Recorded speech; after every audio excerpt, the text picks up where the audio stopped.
All right, let's go back to our leading story this morning. Transnet workers having standing by their demand for a wage increase of between 12 and 13%. Talks do continue to drag on as the company is only offering 4 to 5%. Now, eNCA reporter Lethiwe Mdluli is on that story and she joins us again live to give us an update. Let's turn to her and find out exactly what's been happening on the ground. Lethiwe, hopefully you can hear me now. Colleague, good morning to you. What can you tell us on the ground as we're seeing members, workers protesting from where you stand?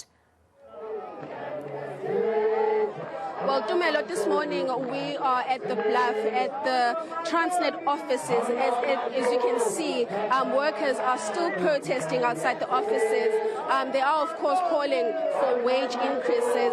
We do understand that over 4,000 workers across the country have down tools. And this, of course, as the wage strike continues, with unions calling for an increase of at least 13%.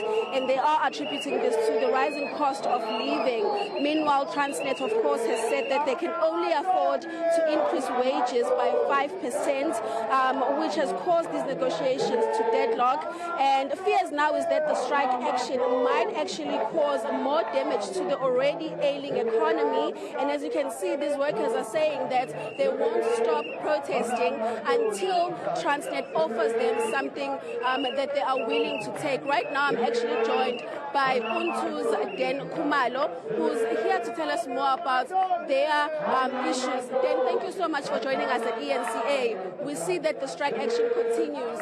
What is the latest when it comes to those negotiations at the moment? Thank you, ma'am. The latest the negotiations are commenced at 9 o'clock at the auspices of Transnet Bargaining Council. And I'm informed that finally the minister who's missing in action, Pravin Gordhan, has joined the negotiations.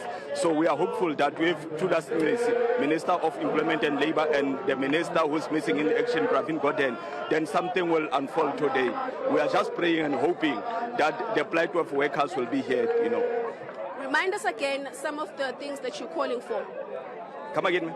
I'm saying remind us again of the things that you're calling for.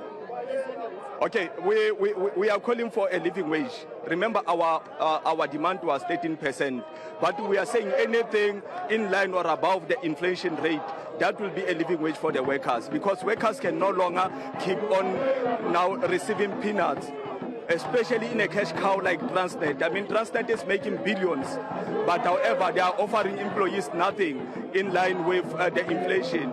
If you can take example, ESCOM, as much as they are not performing and we are load shedded, they got 7%. Then what is it difficult that to give employees of the performing company like Transnet less than 7% or less than the inflation rate?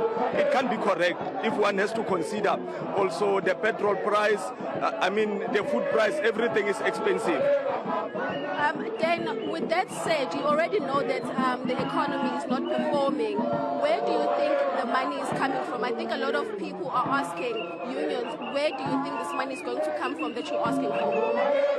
Look, ma'am, we do understand that the country is not doing good, but it's something which is not shared with us, and we believe as much as the Minister of Public Enterprise bail other state-owned entities. Why is it difficult that they bail Transnet if Transnet is not performing?